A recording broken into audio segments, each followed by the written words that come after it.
And welcome back to another episode of All Clear. I like to consider it maybe your number one home for a NASCAR podcast, but who knows? Maybe in like 2-3 years. We'll see. I got to put the work in more and upload consistently for the first time ever in my life. But hey, that's what we're working on. But hey, we have a very special guest with us here today, and it is the myth, the legend himself. I like to call him the apprentice of Sam Bass, because that's how talented this man is right here. Harris Lue, coming in here. Dude, How we thanks doing, for having man? me. Doing great. It's been a great start to the season so far. The off season was super busy, which is great. The business is going well, and yeah, I'll call myself a student of Sam Bass. I was lucky enough to become friends with him in the last couple of years that he was with us, and it's been awesome getting to see behind the curtain, learn his work, and as a fan for my entire life, being able to say that I became friends with him is enough for me. The dude was a legend, and he's the reason that I have a career today. Yeah, and I feel like I was too young to really appreciate what Sam Bass brought to the sport, right? Because to me, he was the leader when it came to the revolution of paint schemes, right? In the 90s, early Yeah, 2000s. Like he is the reason absolutely. why we have the colorful schemes today, in my opinion. And like Sam Bass is always going to be an inspiration to everybody, to future designers in NASCAR that may not even be a designer yet. And like to me, when I see your work, I just see someone who is like literally taking what he was all about and using it in the modern era. And I think that's why I have nothing but utmost respect for you, because you're literally taking what he did and giving it a fresh breath of air, fresh breath of life. Well, thank you. I'm definitely a mashup of all the artists and all the things that have inspired me over the years, and he's obviously one of my biggest inspirations. So to hear that means a lot, and to be able to inject that color and that creativity into the sport of NASCAR, I'm extremely lucky to even have that opportunity. So, and yeah, you mentioned that he was the one that led the revolution to the point that I'm still finding new paint schemes and new things that I didn't know he did. And I've been studying his work for quite a while, and I'm still uncovering new stuff. And thankful to know his wife Denise and his son Mark, who uh, the genetics are crazy. Mark is an amazing artist. He actually just texted me. He's drawing a piece of the win of the William Byron win with a little bit of Gordon mixed in That's and stuff. awesome. And just the fact that in the past 5 or 6 years, Mark has been able to pick up the pen, and it's insane how quick he's learned and how awesome he is already. And I can't wait to see how he views the sport and what it looks like through his lens. So being able to have that friendship and that relationship, and pass the teachings down to new generations that are watching us and watching what we do. That's the end goal. I got my first program in 1997 when I went to the All Star race, and that was the only race I went to in my childhood. And I held on to that program, and I used it for show and tells, and I tried to mimic the look. And that was my inspiration. There was an article about Sam in that program that you know really let me know that, hey, this drawing stuff that I'm getting in trouble with in school could actually be a career someday. So really thankful to have had that, and to have had the path paved for folks like me and other amazing artists in this sport to have a career and be successful. I mean, I can only imagine like how much designing you do and like all the creativity that goes into it. How much fun that is to like see the product not only on the track but on t-shirts and stuff, and you can just tell yourself like, man, hey, I did that, because like you've done stuff Yeah. with NASCAR classics too, and like the legend stuff. I mean, I've seen some of you did stuff for Bobby Labonte for his Hall of Fame. You did stuff for his modified campaign with the cookout car and everything. I mean, dude, you're up there, man. I mean, you're working with the 2000 Winston Cup champ. I mean, that's got to be a feeling that you wake up in the morning. It's like, I work with Bobby the Bonnie. Yeah, being on a first name basis with Bobby Labonte and Mark Martin is not something I ever thought I would, have I, as I my don't, current I don't think reality. anybody, I don't think anybody would think that. No one would even think about that. It's very weird because when I was a kid, I couldn't say either of their names right. My parents tell the story. I was like 2 or 3 years old, and I could point out the drivers on the TV, and it was Mark Markin and Bobby LaBobby, and I couldn't say either of their names right. And now, like Can they're we make doing those into this. shirts? Can we make those into shirts Yeah, now? That's gotta be a yeah. line for you. Drivers I did not say I'll right break out. as I'll break out the crayons and like draw it like this. yeah. But yeah, man, very thankful for my time spent at NASCAR. I spent 5 years there working with Caroline Fogel, who's the director of the Hmm. NCD department, the NASCAR Creative Design Department now, and Megan Malater, who's I think she's the president or of licensing now.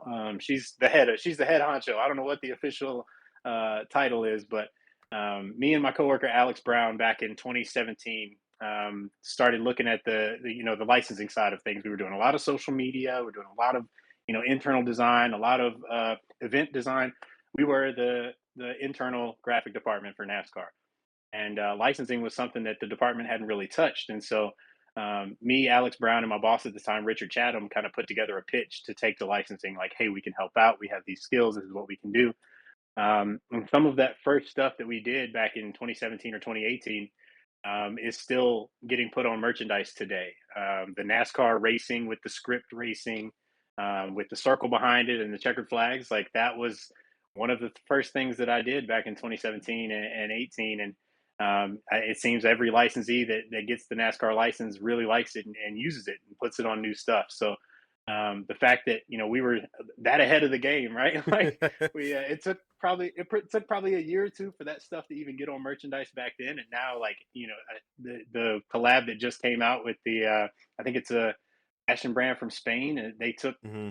some of those original files and remixed them and put them on new blanks and put them on new merchandise. And so it's really cool to say that for almost 8 years, some of that work that we did back then is still fresh and still alive. And like you said, that transferred into doing the Hall of Fame shirts for in 2019 through 21 Hmm. or 2020, and that's how I got to meet Kristen Labonte, Bobby's wife, and then meet Bobby. And not long after I left NASCAR, the Cookout deal came through, and through that Hall of Fame relationship, we were able to work together, and it's turned into something really awesome. And this year we've done the logo, and there's a whole line of merch coming for Bobby's 25th anniversary celebration. So Uh-oh. still some cool stuff in the back pocket on that. We've been working really hard on that over the off season, and they're doing a bunch of awesome things to celebrate the 25 years of that championship with Joe Gibbs. And I don't know if you saw the fact that they restored his Grand Prix I did. I from did see that. 2000, That's crazy. but that's awesome. I got to see that thing in his collection like 2 years ago. We went and looked through all of his collection, and I Yeah. got to give him a shout out. He's the most organized driver with a collection I've ever seen. Like he's got all of his trophies boxed up with pictures on them of what's in the box. Coolest stuff ever, just to be in the presence of that stuff. But that car was sitting there the way Gibbs gave it to him, which was kind of almost finished. Some of the things needed to be tied up, so it was really cool that they got to take it back to Gibbs and have those people get it back the way it was when it came off the track. And I'm excited to see where that thing goes this year, and I can't wait to see it in person because the green Interstate Batteries car is just one of those icons that sticks in your head from that Oh, yeah. amazing era that is the late '90s and early 2000s. So, and then working with Mark Martin, man, like holy cow, being able to bring that stuff back to the fans of the '90s and getting to do the research. I think the research is probably my favorite part, right? Getting to dive in, like where was this decal back in 1993, and how did they, it's the reason why I have the collection of shirts that I do. Like, how did they make these halftones? How was it printed? And my whole goal since I started making this throwback merch is, could you go back in time, put this on the rack beside the stuff that was being sold in 94, 95, whatever year you're designing for, and would anybody look at it like it's not supposed to be there? Like, Hmm. does it fit in? Does it fit 2000? Like when we did the most recent Bobby shirt, that's the King of Cool, and it's Oh, all yeah. like lightning bolts and clouds, and Dude, he's got but the Oakley spades I on it. need more shirts like this, man. Like That's I need like the pop and colors, the full print, bro. Like I mean that's what we need in the sport today, man. And uh, like I always look forward to you. I'm like, dude, please tell me we got some cool stuff coming out. I see the stuff you do and I'm like, yes, thank you. We got pop and colors coming back, man. We've been missing that in the sport. well, huge shout out goes to Ryan Williams for Yes. Oh lighting the my fire gosh. on the all over print front. Yeah. He has there's an all over print renaissance coming, and that man is leading the charge. He's the one that got the printers to dig out the old machines and really bring back the sleeve to sleeve. So really thankful for him and his work with Dale Jr. because without having someone that's in that position that has a really good team around him that gives him the opportunity. They trust him. They have the confidence in him that, hey, if we make this wild shirt with print all over it that costs a little more, and it is going to be a little more per blank, but I guarantee we're going to sell them, and it's worked out. And thankfully, Yeah. it's given folks like me and other artists in our industry the opportunity to play around in that space. And I'm really excited to see that because he does have such a good foundation around him that pushes that artwork, that understands that you know it makes it a little easier that it's Dale Jr., right? But Mhm.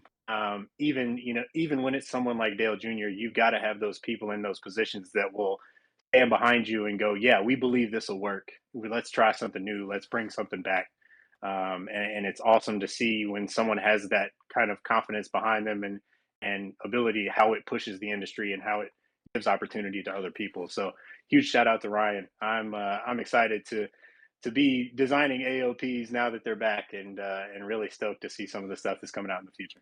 Yeah, like I mean, yeah, like, I'll agree with you. Shout out to Ryan Williams. If you ever see this podcast, if you ever see this clip, shout out to you, my man, because of you, I have a shirt that I'm looking to buy at Atlanta this weekend.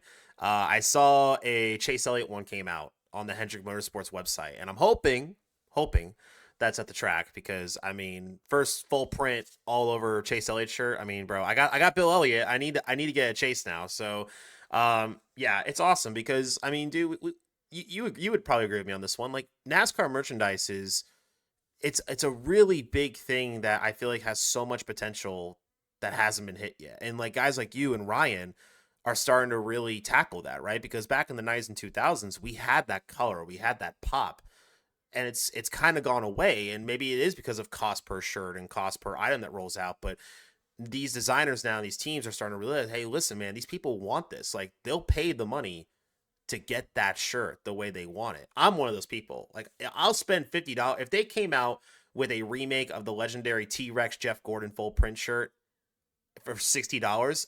I'd buy 5 of them because that is the most Yep. badass. That's the most badass all print shirt of all time, and you can't change my mind. Like I still want that shirt. I still want the original shirt. I do too. That was my first race, so that's like the 97, white exactly. whale Yeah. shirt for me. Yeah, that's the white whale shirt for me, right? Like as a kid, I could not stand that Jeff Gordon won that race, right? I was a big Earnhardt fan, Yep. so I wanted to see that. I wanted to see that Wheaties car in victory lane, but that's one of my like bucket list shirts. If I ever find it at a price that's not $400, Right. um, and it's that kind of stuff that I've hunted for, that I've got in my collection. Like the Mac Tonight tee. Mhm. I've got the navy blue all over print Mac Tonight tee, and it's I think that's the thing that's might have been lost by some of the folks that pull the strings and order the blanks, is that people will pay for quality. And 100%. if you give them quality, they'll come back and buy something else. If you give them something that shrinks the first time they wash it and they can't wear it more than twice, and then they're not going to come back and buy anything else. I think my whole goal, especially when we work with drivers and we work with teams, is let's give them a good blank. Let's give them something that fits right. Let's give them something that's going to end up in the thrift store in 20 years. I think there's a section of merchandise that's maybe some of the lower tier stuff from the past 10 years, it's not going to make it to the thrift store, and that's sad to me. Like we might have some stuff that's falling apart in the dryer, or it's an extra large but now it fits like a medium or a large. And I think the tides are shifting back, and it's really good to see that, especially with some of these collabs that NASCAR is doing with these bigger brands that do put quality first, or that's or in Abercrombie or in the mall stores that have a better blank. And seeing that desire for it, seeing the leather jackets and the JH design jackets come back. I Yeah. mean, Yeah.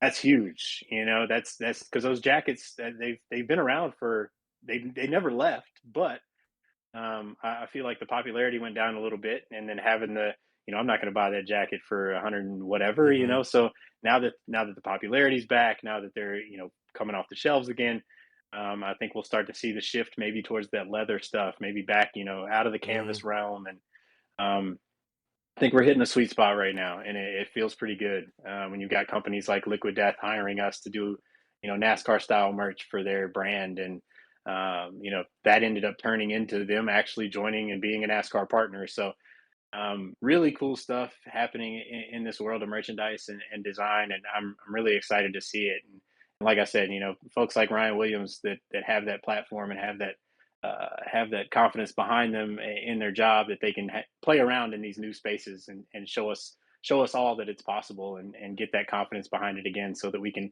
start having those all over prints, the big loud and proud stuff as we called it when I was at NASCAR.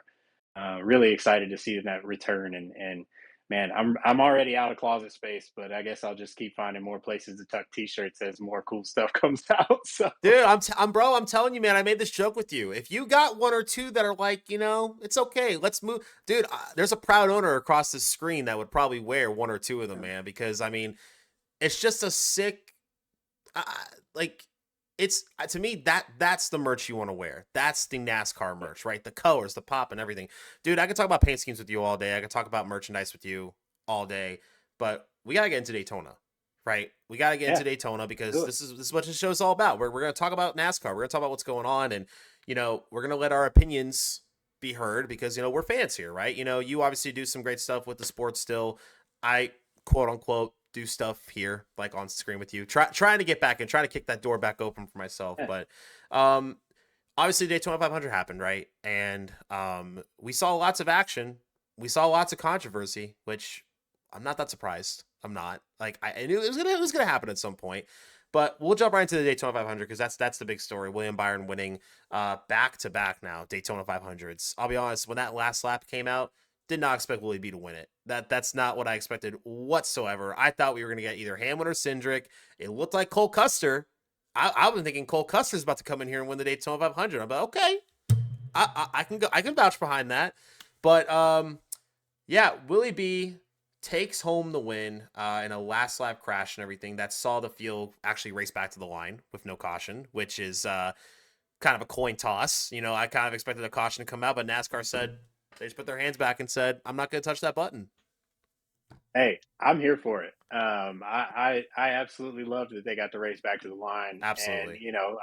I would have loved to see Tyler have a little run, but he was too far back. I mean, Tyler's my boy, but yeah, man, I liked it. I mean, if the wreck's that far down on the backstretch, they're going to be woe down by the time they get out of turn two. Let it fly unless there's something, a car's upside down, or if there's something serious, if there's a good reason, absolutely press that button. But man, yeah, when they came across the line, I had my eyes on Denny. I was like, Mm-hmm. experience is going to pay off here. He's right there. He's going to make the right move, and it's going to be the 11 coming across, and then the backstretch happened, which seems it seems to be the story these days when it comes to the super speedways is the backstretch happens. Yeah. We saw a couple laps earlier. Ryan Preece going airborne, and that was wild. I've never seen a car pull a wheelie like that for 100 feet. My buddy Chase was texting me. He had flipped the race on. He doesn't watch the Mm-hmm. racing very religiously, and I took him to Bristol for my bachelor party last year. Like that was his first race ever in Bristol. Amazing facility. Anyway, Great way to but yeah, he introduce him texted me. too. Great way to introduce him Yeah, too it with was Bristol. That's the perfect place. a night race, just everything everywhere, Perfect. overload, sensory overload. So that was really cool. But he's texting me and he's like, what just happened? And I texted him back. I'm like, dude, I have I have never seen anything like that. And he's like, if you haven't seen it, I know nobody's seen it. So that was wild. Like the car. Yeah, I've never seen. I mean, anyway, but yeah, getting back to the last lap, it was wild, man. I really thought I see Cole Custer being in the mix. Being a Stuart Haas fan for so many years, seeing the Haas Mm-hmm. factory team be right up there in the mix on their first race, that was pretty dang cool. And Cole's an awesome dude, really fun guy to work with. So that would have been a feel good story. But man, Willie B just it's just the seas parted, they Out of opened up. He nowhere. he Just missed it it's all, and that flame scheme that by Noah Sweet, like man, there's so much nostalgia oh seeing yeah. that thing, break out there in front, and breaking the youngest two-time winner record, and seeing Jeff Gordon be so excited in the post race interviews, and it was really cool to see, and it was on the 6-year anniversary of us losing Sam Bass. Yeah. So to have that, there's some weird things. The race after Sam passed, when the memorial decal was on the cars at Atlanta. Hmm. The memorial decal was orange and blue. I got to design it. Um, it was a huge undertaking when I was at NASCAR. I got to design a lot of the memorial decals, and that one was a little more special for obvious reasons. And Yeah. the car that won that first race after he passed was the orange and blue Auto Trader Brad K car. Hmm. So the car matched the decal, right? Like, Yeah. coincidences, Pretty right? pretty decent coincidence there. Yeah. So for there to be that beautiful sunset as we began Hmm. racing again, and the sky looked like it was painted, and then for that orange and blue, and the sky was like orange and blue and pinkish, and then for that orange and blue, 24 with the flames to pass the finish line first, interesting coincidence. So Absolutely. I was a huge fan of that, and seeing that thing burn it down, and the celebration that ensued was really cool. And but yeah, if you'd have asked me when they crossed the white who was going to cross the stripe first, I don't think I'd have picked that 24. So I don't think anybody had a Hendrick car in general because, like, I mean, I'm a Hendrick no, fan, and I was just like, bro, they're all out of it. Elliott's back there, Larson's back there, Bowman's somewhere back there, like, and all of a sudden, here comes Byron and Reddick, and I'm like, of course, I know Reddick Tyler too. He's a great dude. yeah, I yeah, was technically teammates with him for a few years. He's a great guy. Was really really nice to me through my time at RCR and everything. Like, literally looked at him as a friend, like, all that stuff. But yeah, I saw Tyler there too, and I'm like, bro, like, we got like a Jeff Gordon Ow. flame car and Tyler in second. I'm like, who do I want to win this thing right now? I mean, I was really telling myself, all right, Willie B's already won one. Give Tyler one. Come on, let Tyler win this one right here. But yeah, it was awesome, man. Like, and just now that you mention all that, which is such a crazy coincidence, how William Byron wins in the brand new the rebirth of the flame. I'll put it like Yeah, that. The rebirth yeah. of the flame. A lot of traces towards Jeff Gordon's flame car. A lot of inspiration with Sam Bass, and you can clearly see that and everything. And Sam Bass was obviously a huge part of Shout Jeff. Oh, shout out to Noah Sweet. shout out shout out Noah Sweet. Yeah. Oh Yeah, my the gosh, dude. his work with the 24 and the Exalta cars for the past couple of years has been awesome, and it's really cool to see him get to play around in that space and have so much fun. Because I mean, you can tell the passion that he has. It's amazing to see, and Hmm. I know he's enjoying that win too. I texted him after the race. I'm like, dude, you gotta let it soak in, man. Soak it in. This is huge. So, Yeah, that's awesome, man. shout out to him, seeing his career trajectory over the past couple of years, and how he's definitely got that paint scheme paint scheme thing unlocked, dude. Everything he touches turns to gold, it seems, and it was really cool seeing that thing come to life. Dude, I used to be in Discord calls with him back on like NASCAR Heat 2 and 3, man. Like, we used to be in Discord calls Yeah, with all a bunch of kids' voices just going yappity yap yap yap yap yap, and I'm over here like trying to do NASCAR stuff. He's over here talking to like, yeah, I'm whipping up this little design and everything like that. And that flash forward like 5-6 years later, this guy it literally designed the Daytona 500 yeah, champion paint scheme with inspiration of Jeff Gordon. I mean, it's like, what? Like, what a path though. Like, I mean, yeah. I've known Noah for a while too. I'm so happy for him. No better guy that it could have happened to, honestly. Come Uh, on, come a long way from the Lefty Cup series, the the NR Lefty 2003 Cup league. series, bro. I designed a car for that probably 6 7 years ago now. So to see how far it's really cool. And Yeah. yeah, man. And then Tyler, man, I don't think shout out to everybody at the Beast Unleashed, Hmm. JD. If Tyler had come across first, I don't know if Daytona would have survived that. They would have thrown the party of the century. So if Tyler's even close with a Beast scheme, I hope every town in a radius of the track is prepared, because that's going to be a heck of a party to end all parties probably. So yeah, man, it's what a heck of a finish. And like, who would have guessed, right? And I was watching the Fords all day. The Fords were running, they were running the show. Dominant as ever, And bro. It's just, yeah, yeah. the, couldn't put it together at the end. Obviously, I'm a blue oval guy. I own Hmm. Mustangs and a Ford Explorer, and I've been a Ford guy my whole life. So yeah, pulling for Cole Custer a little bit. Denny's the legend with the ton of experience, but yeah, interesting finish, and definitely an exciting one. Yeah, it was exciting for sure. And listen, I mean, we can talk about all the exciting parts as much as we can, but there's always going to be talks, right? There's always going to be things that fans are going to look back at and either complain about or preach about. And I gotta ask you, let's go to the big topic, all right? Because I can go into Joey Logano, I can go into hit the move on the backstretch and everything. I think the two big ones that I think a lot of people are still talking about here that are really important is obviously the crash involving Ryan Preece, right?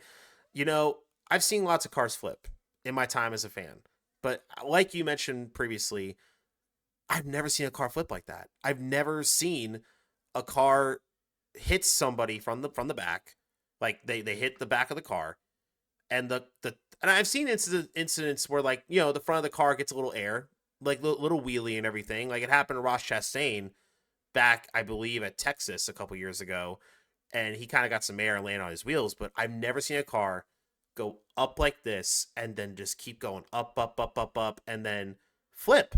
It's crazy. I've never seen something like that happen before, and I guess it leads to that question: when do you think NASCAR would finally step in and say, "Listen, we got to do something about this"? Because I know flipping in the sport is a natural thing. It happens. Like, it's part of signing up for this job, right? It's not a safe sport. They can make the cars as safe as they can, but it's dangerous, right? But do you think this is the incident that NASCAR can finally say, "Look, maybe we should look into this a little bit more with the bottom of this car, and that way we don't have to run into this issue possibly again"? I mean, I really think it was a really freak accident. Mm-hmm. And you know, like Denny Hamlin said on Actions Detrimental, we've seen enough knee jerk reactions, right? Mm-hmm. And I'm not the guy to make any kind of decision, right? I make art for a living, and I watch NASCAR and I love the Yeah. sport, but I'm not going to give you any engineering advice or tell you what to do or how to fix it. But you're right, like it's something we've never seen before with a car wheeling down the backstretch and eventually rolling over. But you know, there's folks like Brian Murphy out there that on the Twitter world that have built these cars and been around these cars for forever, and obviously Bozy who does technical breakdowns of everything. Mm-hmm. You know, I've seen over the past couple of days that they've, you know, made some threads and talked about it a little bit, and I think you know, having those smart people at the helm and having those folks that do understand how the air works and how everything works, you know, making sure that they're in on it, like, you know, listen to all the options, hear out all the options, and first of all, the biggest thing is I'm thankful that Ryan Priest is okay. Oh yeah, And 100%. I hate I hate that he keeps ending up as the person that's, you know, being the I guess test subject for these flips. When You was the know, because last we time we saw what was the last driver you can think about that had that many flips that was always the guy? Like, the first one I think about is probably Ryan Newman. Like, I feel like Ryan Newman yeah was the Newman, one who ended up being the guy. or I feel like even further back, Elliott Sadler went airborne Oh a couple yeah. times. Yeah. Back to back years, I think, Whether too. it I was, think it was the same race, yeah, I think, back to back years. yeah. So you know, some people just end up I guess they turn into the kite every now and then. Mm-hmm. But yeah, man, I do think that, you know, it is a testament to how safe the cars are, right? Like you never, I think, you know, Denny talked about um, those are the ones that make you wince because you know when it comes down, it's not going to be an easy, you know, easy drop. Mm-hmm. And those are the things that the safety advancements have gotten us to. But you know, I don't know. You never want to see a car flying, but like you said, there doesn't seem to be one that won't. You know, I think about Kyle Larson a couple of years ago, and when he was at Ganassi, the flip on the backstretch, and Mm-hmm. I don't think there's, I don't, you know, you even think back to the qualifying for Daytona in '84 when Cale Yarborough, you know, flipped on his own, you know, coming Yeah. out of the turn during qualifying. So I think when you're at these speeds, you're gonna have it, and we're gonna, I guess, you know, there's going to be things that we've never seen before, but you know, making sure that that the car doesn't become a wing or turn into something like that, I think is would be, you know, probably a good approach. Mm-hmm. I don't know. I don't have a solution, but I do know that I'm thankful that everyone that has flipped so far has been okay and been able to walk out, been able to talk to the media, and you know, hearing that Ryan's first thought was his daughter and his family. That's it's not fun to hear. No, that hit hard. That hit me And hard. I'm not gonna lie. Like that hit me. Like that made me become one of those people that was like, all right, can NASCAR do something about this? Because this poor guy, man. I mean, because if you go back and watch that replay of his in car camera on his eyes, as soon as that car caught air, you could see the fear in his eye. You could see like the worry yeah, that, dude, I might not come out of this thing, or I'm worried what's going to happen next. And like I said, I am not a race car driver. I am a podcaster, content creator here, so I don't know what Ryan feels in that car. He signs up for it because he has no fear, but when something like that happens, when the front of the car picks up like that, I mean, I can't even remember a time we've ever seen something like that in NASCAR. But, yeah. um, And yeah. Denny made some good points, I think, on his podcast.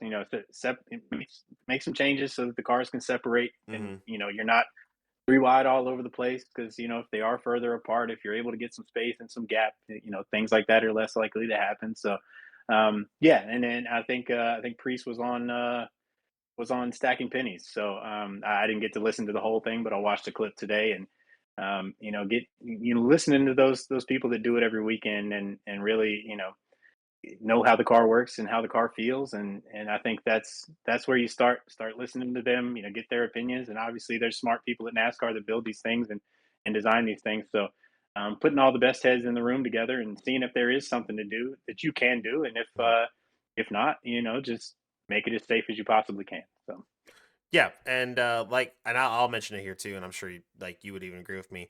NASCAR's goal is not to build cars that are dangerous and not safe for the drivers. Their goal nope. is to put the most competitive racing out there, the most entertaining racing out there, but also to keep these drivers safe. So, do I think NASCAR will look at this incident and go back to the drawing board a bit more to see what could they change with this car to prevent accidents like this in the future? Yeah, I think so. Are we going to see a change like this season? It's probably not going to happen. These changes take a little bit of time for that to happen. We've seen maybe small changes like the short track package, but nothing to the extreme of taking the whole bottom off of a car. It's just like those are things that take a lot of time. So glad Ryan Preece is okay. That's the most important thing. Ryan's okay. He goes on to Atlanta next week, where I hope he has a great run. I'll be there rooting for him in person because he seems like a good dude, talented race car driver, and I'm pulling for him. Hope he has a good result. But you did mention before about Denny Hamlin's podcast going into a lot of things about the three wide racing and everyone's so clustered together. We found out throughout the race, though, while we saw a lot of three wide racing, and though it was really good on screen to see that and not any single file on the top just going consistently like that, we found out the drivers were saving gas almost 80% of the race. And Yeah, and there's some people out there that say, well, isn't the three wide great? Isn't that what we want? And me being one of those people, I'm like, well, yeah, we do want that, but we don't. They're not making any moves on purpose. They're just staying there, saving gas, and making it to the end of the stage. And I guess that's raised the question. I've listened to a lot of people this week because this is why I like filming my show now for Thursdays, because I get to listen to everybody and not make mistakes and see what they're saying. But for the Great American Race of the Daytona 500, when you hear that the drivers are only going 75, 80% for 80% of the Super Bowl in NASCAR's terms, it kind of leaves a bad taste in your mouth. At least that is for me, because it's not that they're doing it on purpose. It's not like they don't want to go all out. It's just those are the circumstances and the conditions that these drivers have these days with the way the stages are and the way the cars are and everything. So I guess I want to ask you, as a fan who watched that race, what's your opinion on the entire thing of not going 100% and worrying about fuel for most of the Great American Race? I do think Travis on Actions Detrimental asked, is that last lap crash, like, is that in everybody's mind all the time when they're racing at Daytona? And then you start to wonder, like, when they're fuel saving, it's at that point, is it not worth it for them to race there anyway, whether they were fuel saving or Hmm. not, because they know that it might be a roll of the dice on that last lap anyway. So I do think that there's And maybe it's that mentality of I've got to be there at the end. So like I can't sacrifice my position right now to try to cut up a couple of more cars or I think there's a lot that goes into it and I kind of dig sometimes when the fuel strategy mixes up the field and Okay. you get a couple different packs and I know in the past we've seen different manufacturers hook up and then you've got the Chevrolets out there who are leading but then the Toyotas that come in and they're trying to catch up together and I really think it's exciting when those packs blend together and you kind of see who comes out on top, who had the best strategy. I really enjoy the strategy. I think is it amazing on the plate track? Probably not. Is it the most exciting thing? Probably not. But I do think that there. What was it? The debris caution that made everybody Around like okay till 40 the to end of the go. race. Yeah. Yeah, and there was right before that they were talking about who was going to come in with who, and there was strategy kind of building and alliances forming, and I do think some of that's interesting sometimes. So I don't know. I really just think that that mentality of the super speedway racing of like that last lap, and it's going to come down to that, and also that mentality of once you pass the white, whatever flag ends of the race. So when you get there, like okay, if I can be in front when everybody else wads it up, even if I'm the reason they wad it up, like I don't know. There's a lot of different things, but I do think the fuel mileage racing is interesting sometimes, especially when you start seeing those little small packs form and they get together and they hook up and they like, the whole when it spreads out and it becomes a little you know circle of chaos. I kind of dig that, but I do understand how people won't and how people wouldn't because you want your driver going 100% the whole race, and you want them to be able to light it up and make the moves, and I can understand it probably as a driver that's frustrating too, right? You want to be out there, you want to be in control of your race, but you're having to save and you're having to be smart. So yeah, man, it's just a product of the circumstances, and I always want my driver going 100% for it, but I do understand the patience that you have to give. I watched the Dale Jr. download with Cletus McFarland and Garrett Mitchell earlier today, and Cletus asked Dale like, "What's your biggest piece of advice for somebody doing this super speedway racing thing?" And he was like, "Don't do anything that you don't know how to do, and if you get to a point where you're like, I don't know what to do here, just wait. Like just be patient, and That's your me on next move, iRacing. That's me on iRacing. yeah, your That's your next move you'll see it coming when it's coming, but don't do anything before you're ready to do it. So I think that also plays back into that. Like if everybody else is saving, there's nothing I can do here. I've got to wait for that next move to come. And if the mhm. next move is to sit here and ride and wait for that caution or wait for hey, you're pitting with this guy. I think that's just part of the racing and how it unfolds today at some point.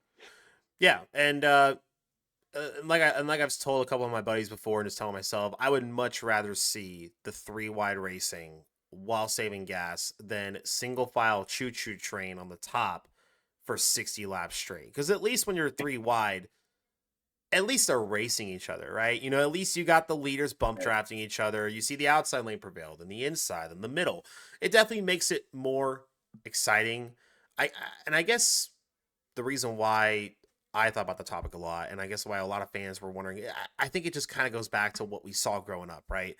Like Yeah. if you close your eyes and think about the 2025 Daytona 500 compared to the 2005 Daytona 500 or 2007, which Daytona 500 would you rather sit down and watch?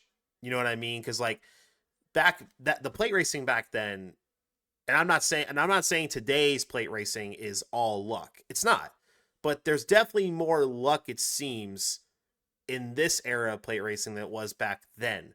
Because in that era back then, you really had to know how to control the air, where it's going, understanding to not leave a big gap and like just controlling it. That's what Dale Jr. was such a legend at it, including his father, Dale Earnhardt. I mean, they just Yeah. knew the plate racing. Jeff Gordon caught along with it, Tony Stewart caught along with it, and I saw a stat a while back, and it showed the other day, and it just showed how many single winners there are now in plate races than there were back then. You had a lot of multi winners back then because the ones that knew how to Yeah. draft and the ones that knew how to make the moves, they won the races most of the time.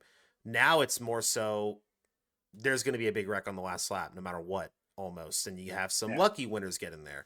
But like I mentioned before, it's not all luck. I'm not gonna be one of those people that says there's no skill that requires of it, because these guys are NASCAR Cup Series drivers, so of course it involves skill. absolutely. But I guess there's a lot of nostalgic people that just want to see the old plate racing back, and I understand it. Like, I would like to see that too, Yeah, because it's just a vibe that you may not see again, right? and Yeah, and due to that topic, I think one of the drivers in this past weekend that really showed what you can do in a next gen car if you're on the gas was Corey LaJoy. yeah, I mean, yeah. dude was determined, man. He was making moves. He was getting himself to the front, and he didn't care. And it was awesome to see, especially that '01 car, and it looked great. Our buddy Lowline Livery did that car, but That's awesome. man, like he showed what you can do, and maybe it didn't. Obviously, the last lap is kind of a, like you said, it's a little bit of game of chance, a little bit of luck. And if you think back to the '07 race, they wrecked on the last lap.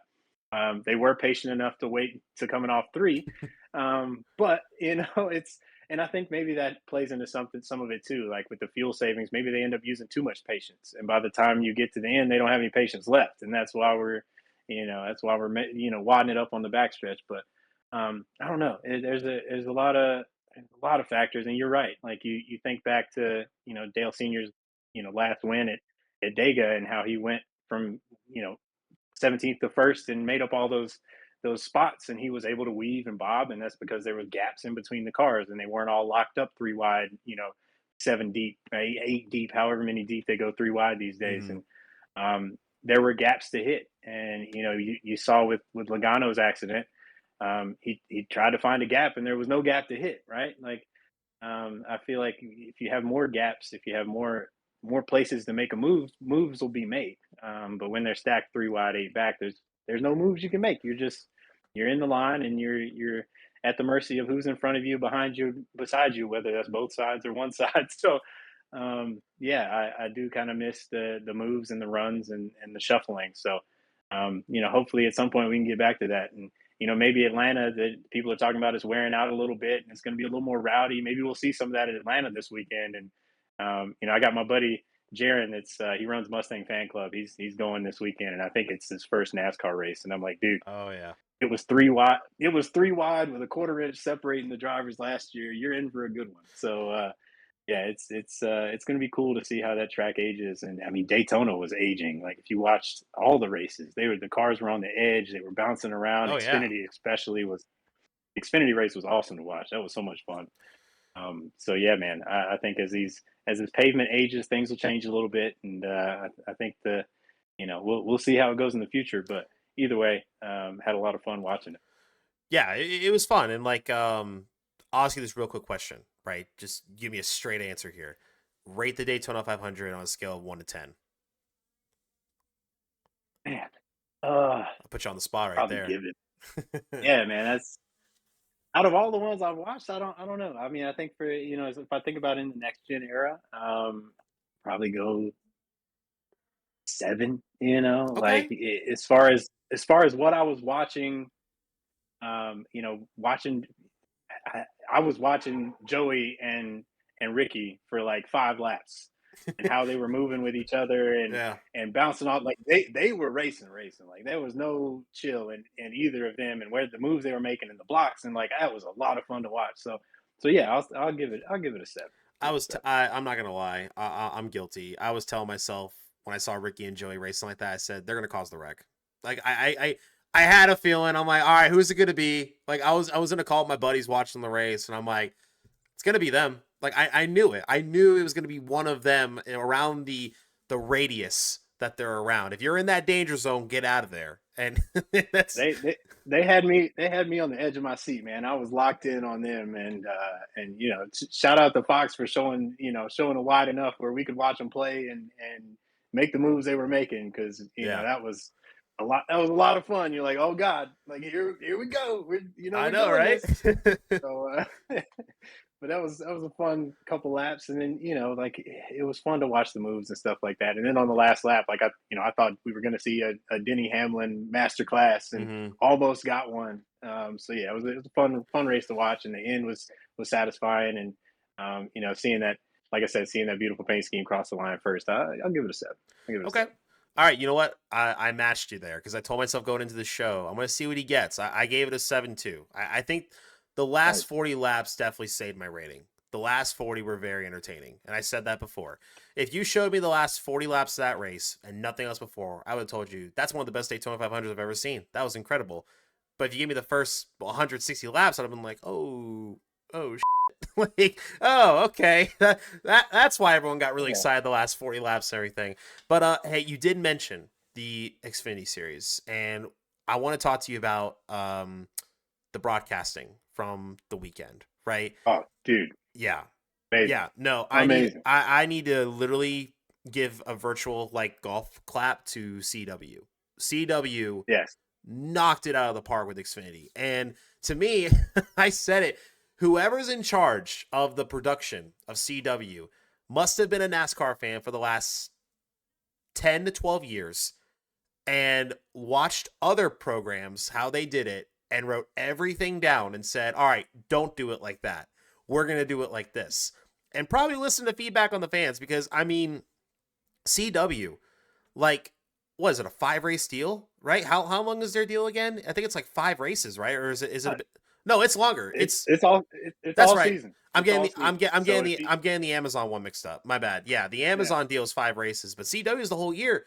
Their first race, whole man, year. like holy, they knocked it out of the Yep. park. I mean, the camera I mean, angles were great. The ticker was amazing. The graphics, the starting lineup. Thank you. Okay, I just gotta say, yes. no cartoon gimmicks. Okay, I'm sorry. I love seeing Kyle Busch with a 6 pack as much as the next guy, but like like I appreciate it, man, because it makes you feel like you're actually watching a really awesome event. It's like holy crap, dude, things are about to get Yeah. real. This is amazing, and I really hope that other broadcast partners like Fox and hopefully Amazon, when they see it, look at that as a prime example of that's how you do it.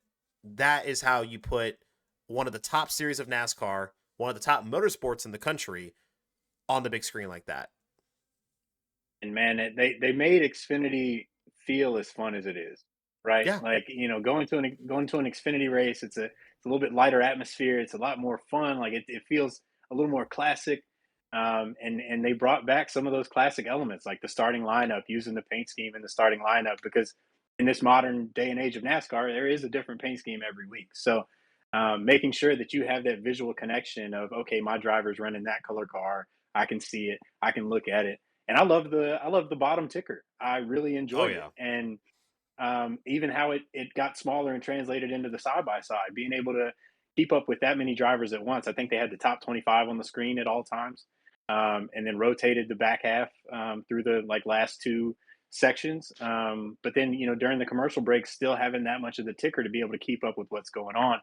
And their side by side was great. Their framing was great. All their graphics looked good. I mean, I liked that they're using, a different color palette. I like that orange Mm-hmm. and gray color palette to give it that, like, it's got its own feel, right? Like I really enjoyed it. The graphics package looks great. The broadcasting booth was great. Informative. Like didn't pretend like we didn't know what we were watching. Very, but also educational, right? Like teaching, but also they're feel like they're in the room with us, right? Like they're fans too, and I think you said that, and that's what it felt like. It felt like there was a lot of passion and a lot of care taken with how it looked and how it was presented, and camera angles were great. And man, like it was really refreshing to see. And we have a lot of fun with the Xfinity series, especially with Sam Hunt and a lot of our clients. Ryan Truex was running the race, and Dean Thompson made it through that last you know accident. I did, dude. That was crazy. But yeah, man, such a great broadcast, and just really refreshing. And Parker Kligerman and Adam Alexander and Who was it? Trevor Bayne too? Jamie Mack. Jamie Mack. Jamie McMurray. Jamie McMurray. Yes, yes, yes. Killed it. And They man, killed it. just yeah, they played off each other so well. And like I love seeing Kligerman. He's such a great on camera personality and a great driver. And it's really cool, man. I loved every minute of it. And we watched it at the local bar, and so I had to go back and rewatch some of it to hear the broadcast better. But everything I saw and everything I heard, I'm excited to watch Xfinity races every weekend this year. So Yeah, and let alone too, the roster this year is great for Xfinity too. I mean, there's a lot of talent from top to oh yeah, bottom and everything. Lots of guys who I think can go win their first win. We could have maybe the most winners in a season heading into the playoffs for Xfinity in a while. I mean, and the CW is going to capture that amazingly. Their pre-race coverage too was great. I mean, it was all yeah, great. It made you feel like you're watching the Xfinity series. It wasn't just a copy and paste of yeah. something else they were using. This is the Xfinity series. You're going to watch our broadcast and you're going to like it. That's basically what CW And did. I really like I said, that identity, right? They're building Yeah. that identity. They're separating it from the Cup Series or the Truck Series, and man, we were honestly speaking of that, we listened to the MRN, well, I guess the radio broadcast of the Truck Series race, and they now have like a separate, I guess a separate team for the Truck Series on the radio Okay. broadcast.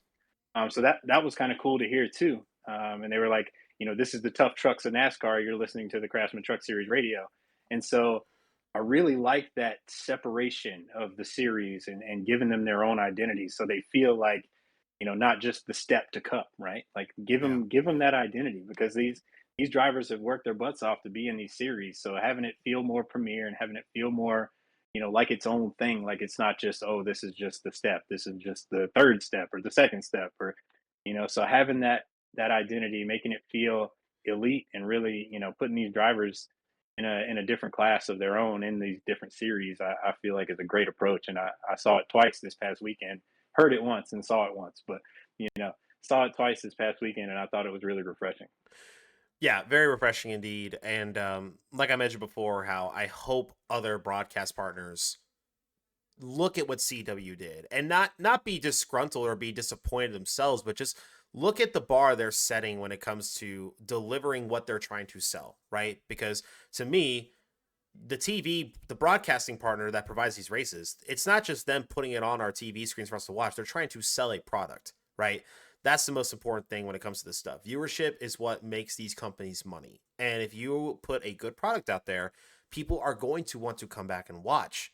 And CW had issues too. It's not like they had clean, there was people that couldn't tune into it. So who knows how many viewers they were missing. They still did great. I think it was like 1.8 million viewers, I think, for that, which was the highest grossing Xfinity race since I think it was either 2022 or 2020 Talladega, I think, is what they Yep. said, which is amazing. Now I know we talked about CW, but we got to go to the other broadcast partner, okay? Because this has been a big topic and everything.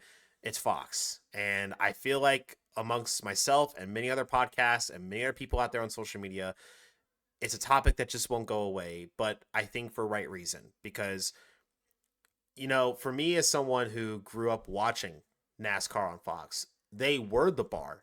They were the example of what NBC and TNT, all of them were trying to do. You know, and again, I think it comes down to there. You're not going to be Darrell Waltrip or Larry Mack or Mike Joy. You're not going to be that combo. That's just one of those 1 in a million combos that came onto our TV screens and they just synced so perfectly. You're not going to match that again, right?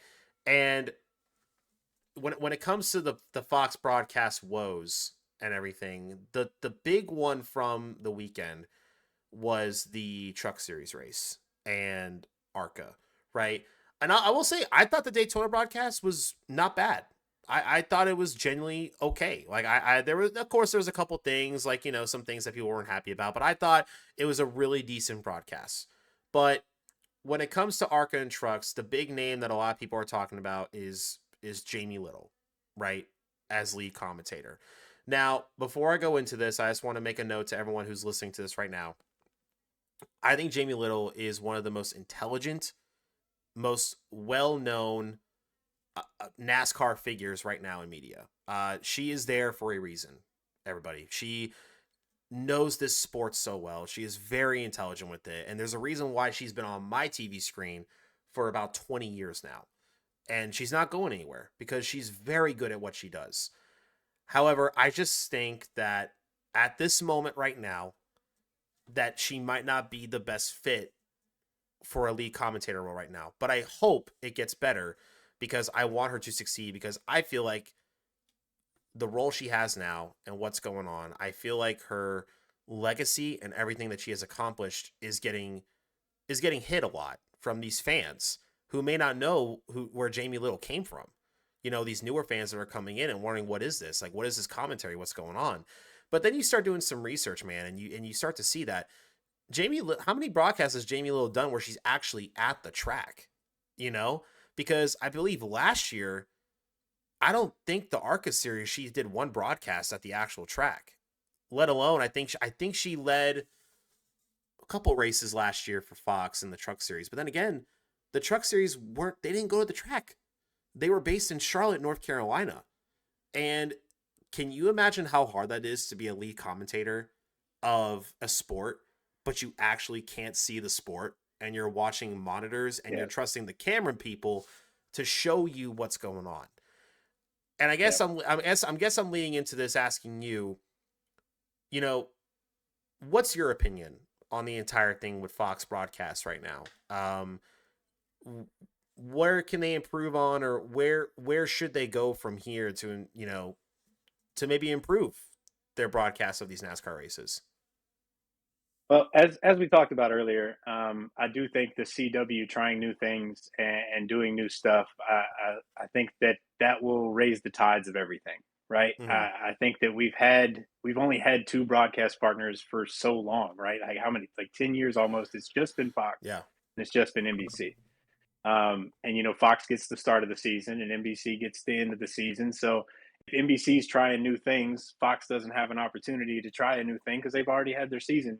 You know, they've already finished. So, and then by the time the next season comes back around, maybe that stuff was not as fresh, so there wasn't improvements made, or and vice versa. You know, if NBC has the advantage of seeing what Fox does and making adjustments before they start. So you know, now that we have multiple broadcast partners and it's a little more mixed up, and we've got Amazon coming in, and you know, maybe I always say competition's a good thing, right? When I look at other artists, when I look at other people in my field, I'm like, oh man, they did that. Like that makes me want to figure out how to do that with my stuff, or how can I take that and use it my own way? And you know, I really think that that bottom place ticker, if I was a smart person and I you know was running a broadcast, I might would try my own version of that in the next couple of weeks. Like if you know if I'm seeing things from someone else that works really well, I'm looking and I'm trying to adjust. I'm trying to you know make myself better, and I think that's going to happen, right? There's definitely you know great people behind the camera and in front of the camera. In all of these places, and I really think the rise of the competition and the variety of broadcasting styles that we'll have this year, you know, we probably still haven't seen the best thing we're going to see. You know, I don't know. I think these people coming in with new perspectives and fresh perspectives on the sport, being able to display it in their own way, is only going to make everything else better. So, I definitely am excited to see the new partners, you know, show up and show off a little bit, because these are, you know, like what we're seeing with Fox and IndyCar, right? We saw the awesome commercials they made. We saw the passion they're putting into that stuff, and you know, when everybody gets a shiny new toy, it's like the Toy Story, right? Like Andy had Woody, he loved Woody, but when he got Buzz, man, that was a whole new toy to play with. And so, I think as we see these companies get their shiny new Buzz Lightyears, that the company that has had their Woody might look at Woody and go, okay, how do we clean this up and how do we make it better? So, I really think the competition, you know, raises all ships, and I'm excited to see where it goes with the new partners and how that transforms the landscape and moves things forward. Yeah, and going back to what you said about competition, sometimes brings out the best of others, right? It gets people wanting more success, and I guess if I had a very professional message I could say to anyone at Fox is, you know, you were the lead. Technically you still are, but I mean, you were the face of NASCAR broadcasting for many, many years, right? I just don't want to see Fox lose what they once had, right? Because I remember waking up, man, on the weekends and just Sunday mornings, man. Like I would get a bowl of cinnamon toast crunch or so, watch my cartoons in the morning, and just know that I'm about to see the best thing ever here around noon or 1 p.m. Eastern time. I knew you would like That's a that. whole nother conversation. That's a That's a whole whole other. nother conversation. No, But man, I might have to look, bring you on another episode for noon talks. Listen, if Fox came out with a brand new ticker and it either was replicating what they did back in the day and it was on the bottom or something like that, I'll applaud them. Just get six pack Kyle Busch off my screen. Okay, that's I'm sorry. I'm sorry. I'm not a fan of the cartoon stuff. Okay, like I'm not. There's those are some of the creepiest things I've ever seen in my life, dude. They made one for Justin Allgaier in his new fire suit and everything. They gave this man a six pack and the tiniest face I've ever seen in my life, and it honestly scared the crap out of me. I was like, what am I like? It's just I don't know, man. I just wish the cartoons would go away. Make the cartoons stop. Long story short, it started with the ticker. And and last thing I'll say too, to anybody who may not be a fan of the Fox broadcast going on right now, please don't point all your fingers at Jamie Little because I know it's easy to point fingers at who's ever lead commentating. I know some of the calls have been very iffy. Trust me, I've heard them. You know, it is what it is, but it's not all on her. And I hope she gets better with it. She's a professional. She's really good at what she does. She's one of the most like well-known people in the sport. And I've met her before. One of the nicest people ever too. So I know she doesn't want to go on that microphone and do a poor performance. Like she wants to be good. So only hope it gets better. Dude, we are near the end of the show. It's been so much fun talking to you about your background, Daytona, from just from a graphic standpoint too, when it comes to paint schemes and everything. I thought it'd be a little fun to close out the show by asking you some fun little questions about paint schemes and everything, and we all can go right, back and all forth right. on this real quick, okay? So, not nothing too crazy. I don't want to pick your brain too much here, but I want to ask you. I want you to give me your top three paint schemes of all time in your mind. Well, number one is the Valvoline hockey stick Okay. paint scheme. Okay. All right. 90 the 92 to 95. One of the only paint schemes that I know of that had a copyright disclaimer on the scheme. Valvoline was very serious about this hockey stick scheme. So like if you look in 93 and you look, I think at the beginning of the season or in 92, they had a little copyright Valvoline on the front, Mm. uh, lower front bumper. And in 93, it had it underneath the rear quarter window right above Valvoline. And it was like, copyright 1993 Valvoline, whatever. So, and I've still got my diecast from my little 164s, and they had a separate copyright sticker on the bottom of the diecast, like copyright Valvoline. So, one of the most iconic, instantly recognizable schemes, great use of color. I love how the number is part of the stripe, and the number is skewed with the stripe on either side. That's a big thing for me when I design a car. I like the numbers either both facing forward or both facing backwards. Like let's not have a same number on both sides. That was one of my biggest pet peeves at Stuart Haas was that they didn't have leaning forward or backward, but there was a lot of fours in those, and fours look weird when you lean them forward. So yeah, that's my number one. Number two, as much as I hate to say it, the historical significance of the Rainbow Warrior car has got to be number two for me. That car, like whatever, however you felt about Jeff Gordon, that car transcended the sport.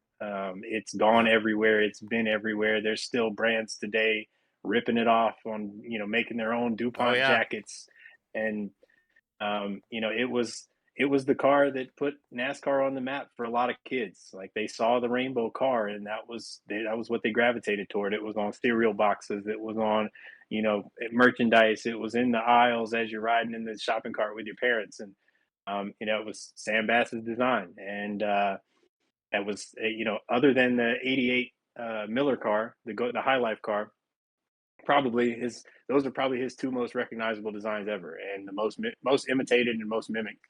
And I think that's it's just one of those things that somebody doesn't have to know anything about motorsports at all. They know what that car is. They know who Jeff Gordon is, and that's beyond the sport. That rainbow car transcends everything. So mean, if you're gonna rank them without personal bias, that's probably the number one NASCAR paint scheme of all time. So that that and the Goodwrench 3 are probably neck and Yeah. neck for the number one of all time. But in my personal list of top three, it's number two, and then number three will be the Earnhardt Wheaties car.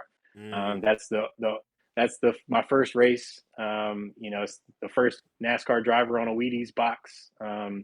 It's the only time I got to see Dale Sr. in person race.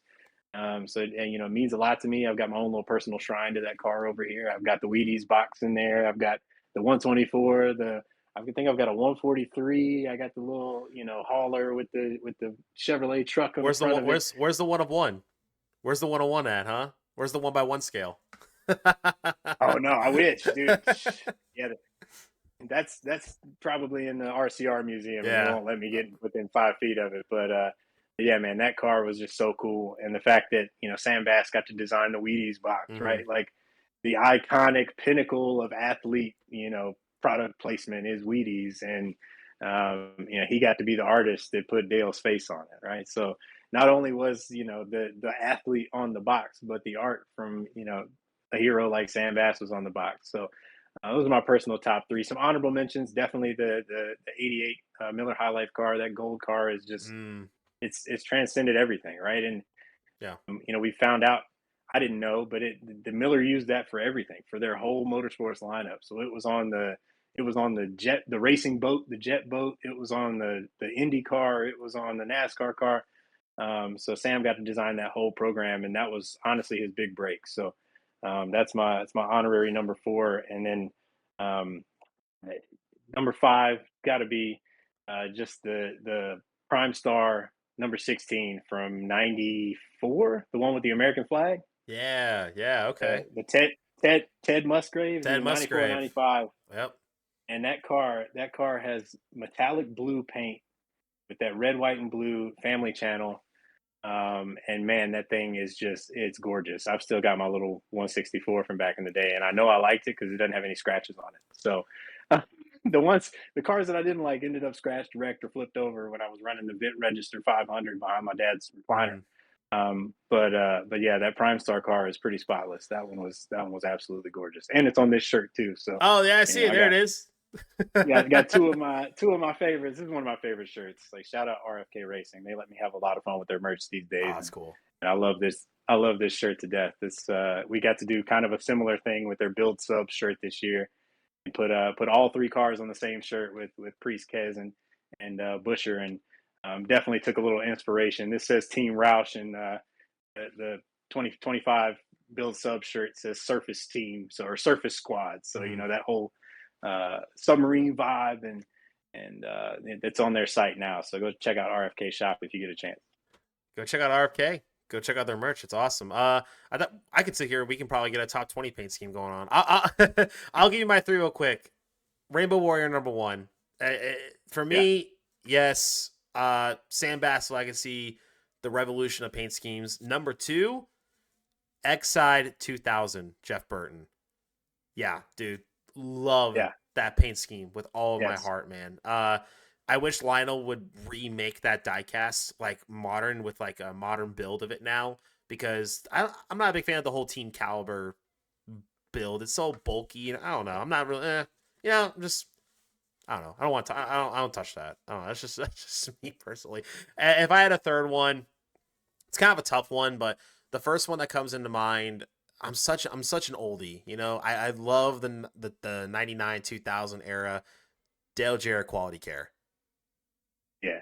Iconic. Yeah. Iconic car. I think one of the most underrated iconic cars, right? Yeah. It was such a dominant car for its time and everything. Okay, last question I have for you. This is gonna be a doozy one right here. Okay. Give me your most overrated and underrated paint scheme of all time. You can only choose one of each. Oh. No honorable mentions. One overrated, one underrated. Man, it's really hard. Like I don't know. I don't know. Really not. Because I probably talked about the ones that people would think are overrated. Like like I don't think there are any. I don't really don't like. Okay. I feel like I feel like paint schemes and scheme designers don't get enough shine. I feel like Mm-hmm. they're all underrated, right? Like Mm-hmm. the driver shines, the team shines. Um, Overrated, if I want to be controversial, I just say the regular Goodwrench scheme. It's just a silver stripe with a red pinstripe, right? Okay. Like, Yeah. but the scheme design itself, very simple, right? Very to the point. The driver But behind it, iconic.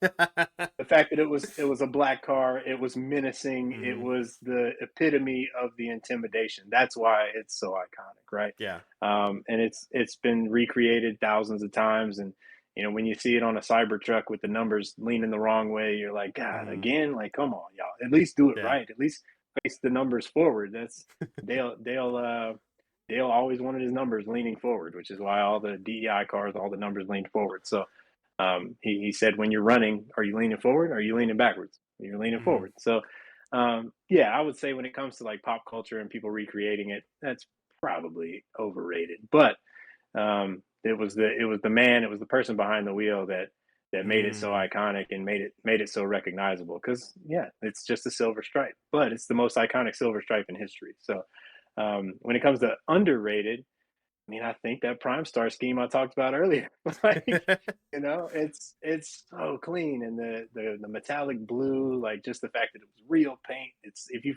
find some good pictures of it, like it looks so deep in the sunlight.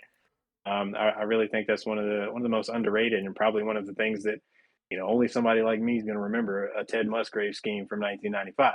So that's got to be my underrated, because it is like it's such a good execution. And the one after it, when they went to the yellow stripe with the red back, and honestly, if you want to see probably the worst fire suit design in history, Oh um, no. Ted Musgrave Ted Musgrave's like 1996, Mm. 97 fire suit. It is not pretty, man. It looks like a clown outfit almost. Like Oh. it's very like it's that blue, red, and yellow, and there's like blocks and squares, and it's just not a good look. There's a video of him, I think, wrecking at Bristol, and he gets out of the car and he's walking across, and it's like the least attractive fire suit design I've ever seen. So Oh man. um, the 95 Prime Star car, amazing, underrated as heck. Nobody remembers it. But yeah, the one after that, they took a great thing and just Mm-hmm. wasn't it after that. So, Okay, I'll give you my overrated. You ready for this one? Might be a controversial opinion. 2005 Tony Stewart. oh yeah, with the spiky boy. No, Yeah, no, not the spiky boy. No, no, no. yeah. I'm talking about that plain orange one. The plain Oh, hold orange on. one. Oh, it Just was the just a plain stripe. It was orange. just a, It was just a stripe. The plain orange. yeah. He ran it from 2005 to 2007. It was that plain orange one. And all there was to it, Yep. just Yep. a Home Depot box on it. What a downgrade.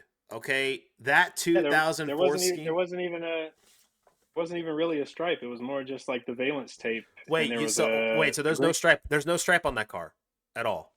Uh, it's black valence tape and black side skirts, and then they did a little bitty black stripe on the rear bumper Oh to my. carry it through. But Okay. but everything else is just no painted side skirts and valence tape on the front. Okay, so my opinion is valid. It Oh, is an overrated paint scheme. okay. Oh, the 2005 champion, they added a white stripe Oh the well, side skirt. that makes So, everything so much better. Hey, underrated. It's gonna be a group of paint schemes here. All the Cartoon Network paint schemes from oh, dude, yeah, especially the ones in like 99, 2000 when they got really yeah, artistic with it. There's one in yeah. particular. I love the Dexter's Laboratory one. There was another one too. I'm trying to remember what cartoon it was. Sorry, that was my if you heard a door, that was my wife walking out of the house. You're good.